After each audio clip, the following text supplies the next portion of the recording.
Well, I think it's critical. I think you got to be able to go in there and focus on, that particular shot, almost like golf.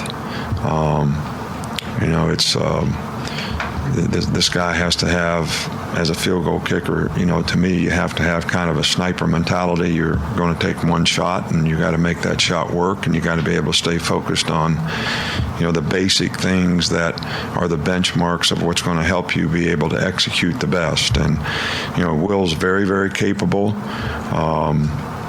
I'm sure he's disappointed that he missed a field goal, and I'm sure he's disappointed that he missed an extra point in the last game. He kicked very well the game before, but we're very confident that as he gets opportunities, he's going to develop more and more confidence in himself. But he's very capable, and this is a case where, he's a good hitter. If he misses a couple and strikes out, we're just going to have to stay with him and keep supporting him because he's very capable. That's Coach Nick Saban talking about place kicking at Alabama. He specifically was referring to Will Reichert, one of the best young kickers in the country, missing that extra point on Saturday. We have a special guest with us. It was a regular part of the show when we got things going and helped me get off to a great start when I came back on the air with the Blitz. That's Dr. Brett McCabe of the Mind Side. And some of you may be wondering what the Mind Side is. So I'm going to bring in Dr. Brett McCabe and let him give you just a quick synopsis of what the Mind Side is and what he specializes in. Dr. McCabe, how you doing this morning? I'm doing great. Thanks for having me again.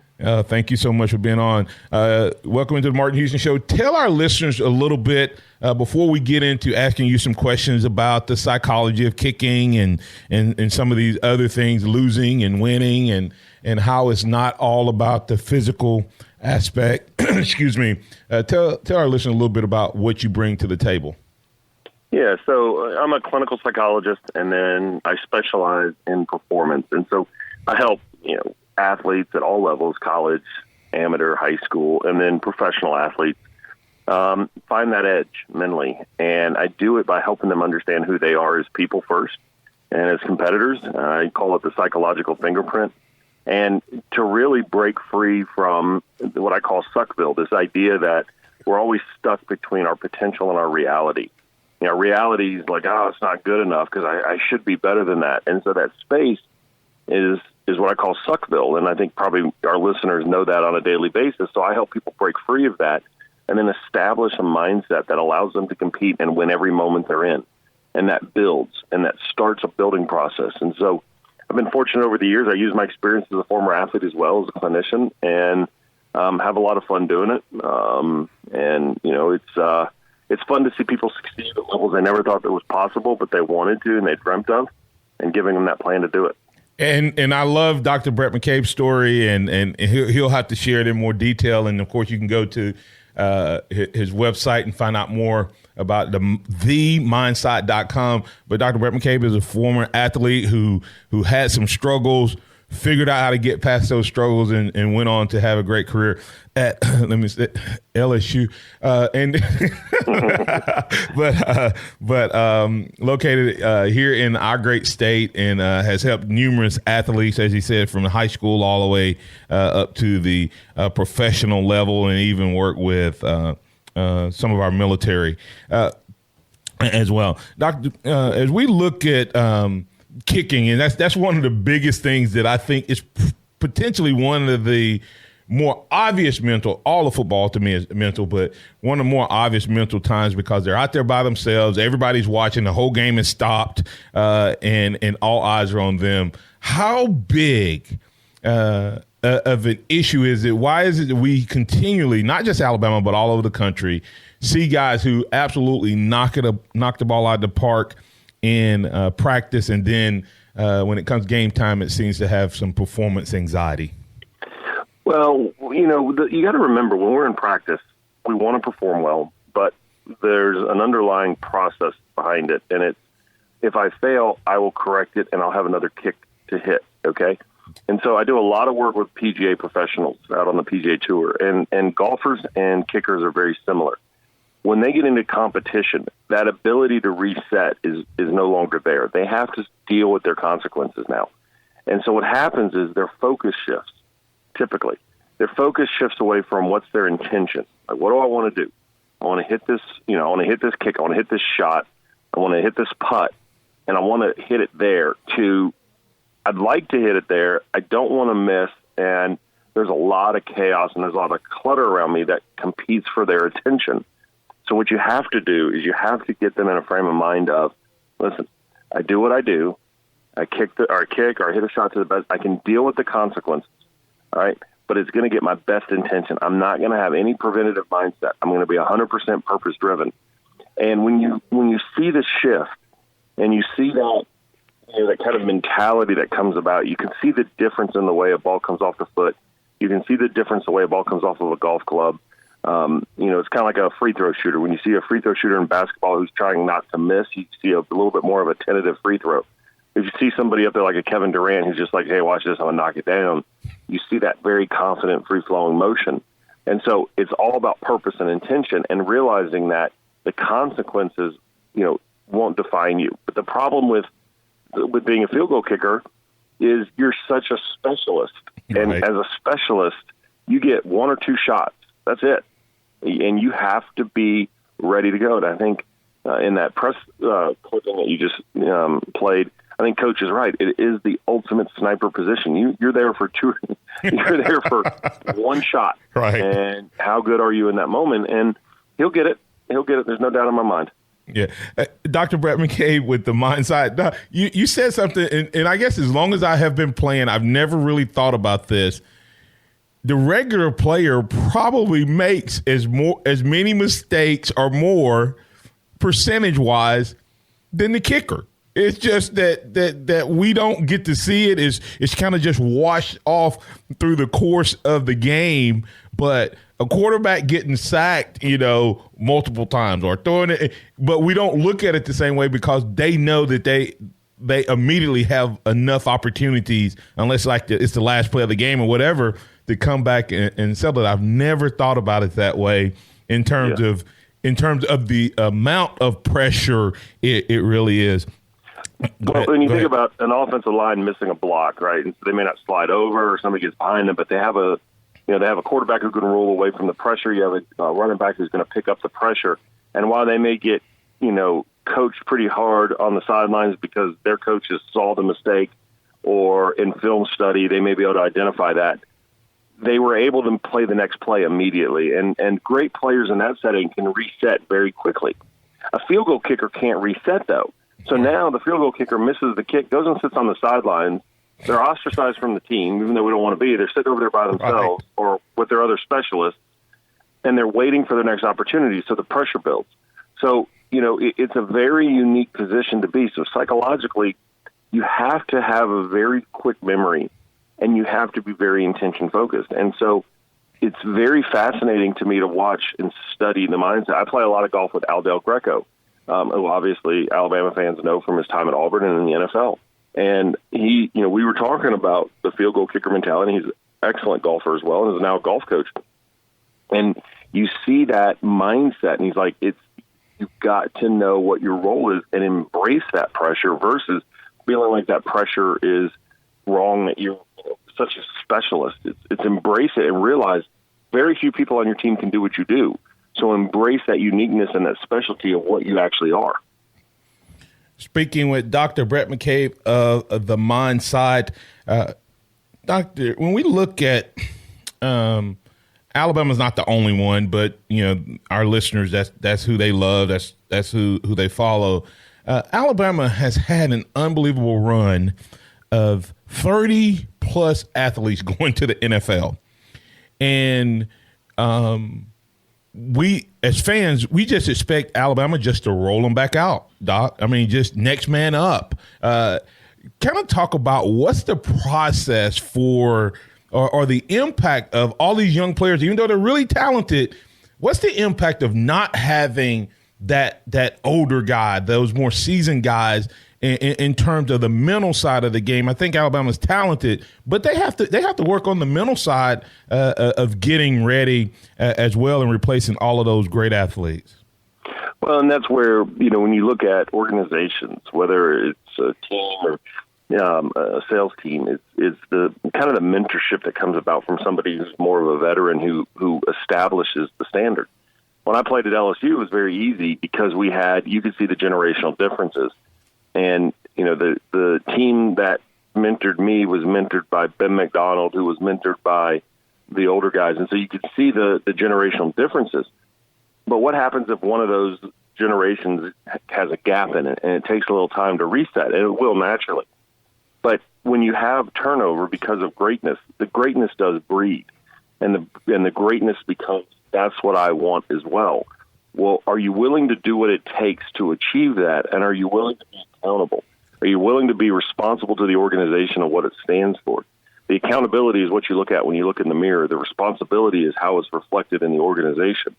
And so are you maintaining those standards, or are you cutting corners? Are you, missing a little bit here and there, which over in the short term, you don't see the impact. But over time, you see the culmination of all these little mistakes and little cut corners that you have, and now you have a gap. And so great organizations and great teams have a standard of excellence where the accountability is up and down the ladder. It's not one person speaks down to everybody. It's bred, it's led, and it's derived by what that standard of excellence is left and right, meaning as colleagues, how do we hold each other accountable? And that's what ultimately the standard is what has been seen over there for so long.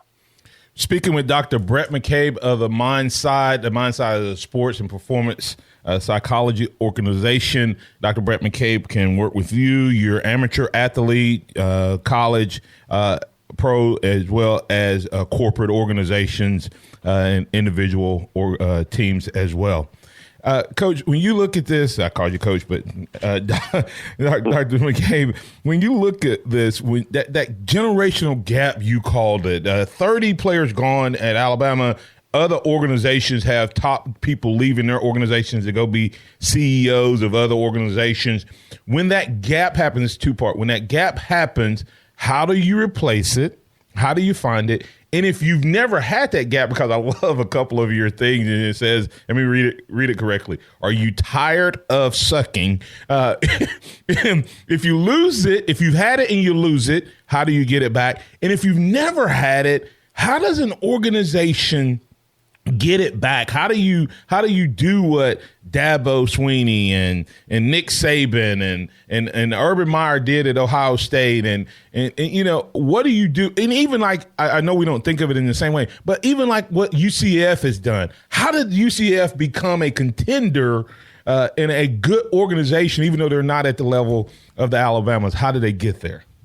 Well, I think the thing you look at is when you have a strong leader who has a strong track record, it's easy to get people to buy in because ultimately you find the individuals as contributors, whether it's through the coaching staff, through your management team, or through your contributors as a player or employee level who want that as well. And you have to build a majority of people who want that. What's interesting is when you have a team like a UCF, or I've always been fascinated by seeing like a Butler in basketball who played in back-to-back national championship games, is why you have a generational leader in Brad Stevens, or you have a phenomenal coach that, you had at UCF and now you have another really good one, is how do you get people who've never been there before or seen it in their organization to believe that it is, one, possible, and two, that they can create that? It's great leaders that establish what that vision is and get people to believe in what they're capable of doing. And that belief just starts building. And the belief of what we can do, now this is what's important, the belief of what we can do must always be greater than what I must give up in order to achieve it. And when you do that, you're willing to make those sacrifices. And those types of leaders are brilliant. Now, I think Scott Frost, who was at UCF, is a brilliant leader and coach. Can he create that same mantra and that same fire in his players at Nebraska, who are trying to wake back up the giant of Nebraska football, versus an organization like UCF who'd really never had that success? And these were guys who've been passed over by bigger schools and had a collective chip on their shoulder to be a disruptor in the industry. those are two different motivations. Right. And it's going to be very fascinating from a psychological standpoint to see if he can do it. When you look at great leaders like a Steve Jobs from Apple, people left him because of what they learned from him. And it's no different at Alabama. It's no different at Kentucky basketball. It's no different at the Patriots. People learn and they leave because they're talented coaches who've been trained and mentored to be better, and so they get opportunities. Well, you get the next group of people who want to come in there who are willing to do the same thing. They just have to be willing to be coached the same way. Speaking with Dr. Brett McCabe of the Mindsight, Doc, I got two more questions for you for sure. One is, how do you learn? You heard it said, is it true, and why is it true? It's a lot harder to stay on top than it is to get there. What is it, and what is it about this program and the Clemsons of the world that has, first of all, allowed them to get there? And what is it in the makeup of the coaches, the players, the organization that allows them to maintain this? Because you see people get there, but very few are able to stay there and reinvent themselves on a regular basis. Well, they asked Bill Walsh years ago after he won his first Super Bowl. They said, isn't it great now you now have players that know what it takes to win a Super Bowl? He said, no, now I have players who have a Super Bowl, and they're going to be more invested in what they feel they need now versus what the organization needs. And so it's time for contracts. It's time for, I got to that goal. In psychology, we call it a post-reinforcement pause. In other words, you have a success and you have a relaxation that follows because you achieved your goal. Right? So, it naturally happens. It's why when we are trying to lose weight, when we can fit in the jeans comfortably, we stop for a little bit. We reward ourselves for our hard work versus keeping our head down and continuing to go. When you're an organization or team that's had success, the reason it's so hard to maintain success is most of us fail to do the things that are necessary to maintain or continue to grow upon success. The motivation that started the journey is never the motivation that keeps it going. So you have to refine what's important. And I think that's why Coach Saban is so brilliant, is he resets almost to zero every year and every time. Dabo, I think what I see with the organization from a distance is a collective belief and a competitive imbalance that they have where they play to continue to build that belief. And it's going to be interesting to see how they handle success. I think the sign of a great champion is how they handle success as much as how they handle losing. And can they continue to come back and continue to do what it takes to be innovative, accountable, responsible, and then driven? And Doc, I always like to ask at least one question that helps high school players, coaches, and parents. If there's a parent out there dealing with the kid who's driven, motivated to win, but yet his team is not winning, or a coach out there who's driven but he's not seeing the results, and the parents out there of that organization, they're not doing what they want to accomplish. They've worked hard. They're not seeing the results. How and what do they do, first of all, from a individual standpoint and then from a team standpoint, to keep trying to turn that thing around? Well, I'd say, besides just continuing to keep on going, keep doing, learn to be coached. And learning to be coached means, that listening to what is being brought to you, learning to filter the information from the delivery. A lot of times we get caught up in the delivery of a coach or a leader who comes down on us. It's like getting our paper back from our math teacher and it's got red all over it. We see the red, but we don't see the instructions. Learn to see the instructions. Learn to filter that out so you can get better. If the organization or team is struggling, it takes that collective belief to overcome the doubts that are there and the different factors. So establish the standards of excellence and make yourself better and your organization better. If anything, just 1%, just 1 or 2% every single day, and see if you can start changing that course. But learn to be coached and listen to the feedback and realize that there's opportunity for improvement. And what it takes is your commitment to doing that.